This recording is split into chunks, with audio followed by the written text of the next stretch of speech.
بسم اللہ الرحمن الرحیم۔ میں ایک واقعہ جسٹ آپ سے شیئر کرنا چاہ رہا ہوں جس سے سچی بات ہے ناقابل یقین واقعہ ہے، مجھے سمجھ نہیں آتی، مطلب سارے ظلم کو، سارے چیزوں کو سہتے ہوئے بھی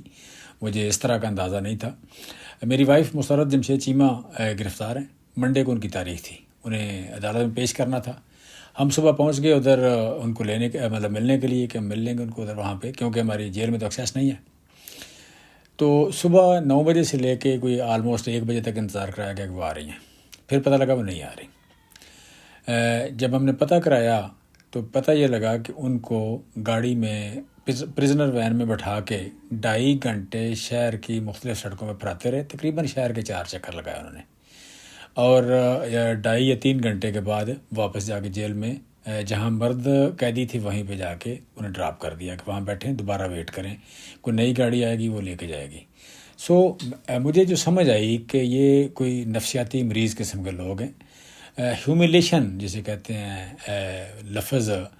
کہ بڑا ہی شوق ہے پنجاب گورنمنٹ کو ہیومیلیٹ کرنے کا، پولیٹیکل قیدیوں کو، پولیٹیکل آپ کہہ لیں کہ جو پرزنرز ہیں ان کو ہیومیلیٹ کرنے کا شوق بہت زیادہ ہے،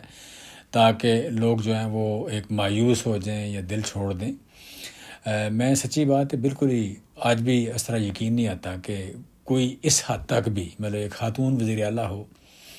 اور ایک پرانا خاندان جو مطلب سیاست میں ہے، اتنی دیر میں کچھ نہ کچھ بندے میں شرم یا حیا یا رواداری آ جاتی ہے۔ پالیٹکس کے لفظ میں بیسیکلی آپ کہہ لیں کہ فلیکسیبلٹی کا لفظ ہے، گنجائش دینے کا، گنجائش لینے کا، اختلاف رائے کا، رواداری کا، برداشت زیادہ کرنے کا، ڈفرینس آف اوپینین کو برداشت کرنے کا، یہ سارے وہ لفظ ہیں۔ تو یہ اتنا پرانا خاندان اور ایک خاتون وزیر اعلیٰ، خواتین کے لیے جیل کو اس حد تک انہوں نے مشکل بنانے کی کوشش کی ہے کہ شاید خواتین جب سیاست میں آنا چھوڑ دیں۔ پاکستان میں جو ٹھنڈی ہوا کا جھونکا ہے وہ تو یہ ہے کہ نوجوانوں کا سیاست میں آنا اور خواتین کا سیاست میں آنا، اور ان دو طبقوں کا غیر معمولی طور پر ایکٹیو ہو جانا سیاست میں۔ یہ پاکستان کی سیاست میں، یہ پاکستان کی جمہوریت کے لیے ایک نیک فال تھا، اور شاید حکمران یا مقتدرہ انہی سے زیادہ انہی لوگوں کے یو کین سے اس رویے سے یا سیاست میں ایکٹیو ہونے سے زیادہ خوف زدہ ہے، اور انہی پہ زیادہ تشدد ہو رہا ہے، یا انہی پہ زیادہ ان کو ہیومیلیٹ کرنے کی کوشش کی جاتی ہے۔ میں سچی بات ہے مبارکباد دیتا ہوں اور سلیوٹ کرتا ہوں ان لوگوں کو، ان خواتین کو جو لگاتار جیل کی اصلاحوں کے پیچھے ہیں، جو بھگت رہی ہیں، مختلف وقتوں میں گرفتار ہوتے ہیں، مختلف وقتوں میں آزاد ہوتے ہیں۔ یہ صرف گرفتار ہونا، یہ جیل میں رہنا نہیں ہے، یہ بیسیکلی آپ کہہ لیں وہاں ہیومیلیشن ہے، اور اس ہیومیلیشن کو برداشت کرنا ایک پروکار خواتین کا، باعزت خاندانوں کی خواتین کے لیے بڑا مشکل کام ہے، یہ آسان نہیں ہے۔ میری وائف جو ہیں وہ آپ کہہ لیں کہ سالیٹری کنفائنمنٹ میں، یعنی قید تنہائی جسے کہتے ہیں، قید تنہائی میں، کھانا گھر سے نہیں جا رہا، دوائیاں اس طرح نہیں پہنچ رہی، کپڑے نہیں پہنچ رہے، اور پھر یہ ہیومیلیشن کے آپ کہہ لیں کہ گاڑی پرزنر وین میں بٹھا کے تو اپنا بجائے اس کے کہ عدالت لائیں، عدالت میں انہوں نے علیحدہ بھیج دیا، وارنٹ بھیج دیا، آپ کہہ لیں عدالت میں وارنٹ علیحدہ بھیج دیا، لیکن ان کو بھی سڑکوں پہ 2.5-3 گھنٹے پھراتے رہے۔ جتنا یہ تشدد یا ظلم یا ہیومیلیشن بڑھ رہی ہے، میں سمجھتا ہوں کہ پاکستانیوں کا عزم اتنا مضبوط ہو رہا ہے، اور ہونا چاہیے، کیونکہ اس طرح کے غیر انسانی رویے، اس طرح کے غیر انسانی جو آپ کہہ لیں غیر انسانی اور غیر جمہوری رویے،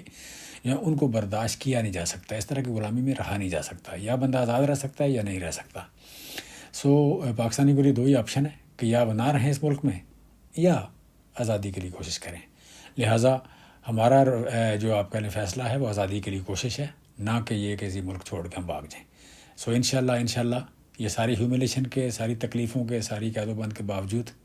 ہم انشاءاللہ زیادہ پرعزم ہو کے لڑیں گے۔ Thank you very much. Digital media کے اس تیز رفتار دور میں خبر وہی جو بر وقت اور جامع ہو،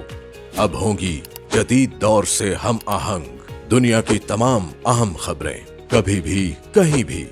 صرف ایک کلک کی دوری پر۔ خبریں ہوں گی صحت اور ٹیکنالوجی کی، آپ جان پائیں گے سیاست اور معیشت کی تازہ ترین صورتحال۔ پبلک نیوز ویب سائٹ کے ذریعے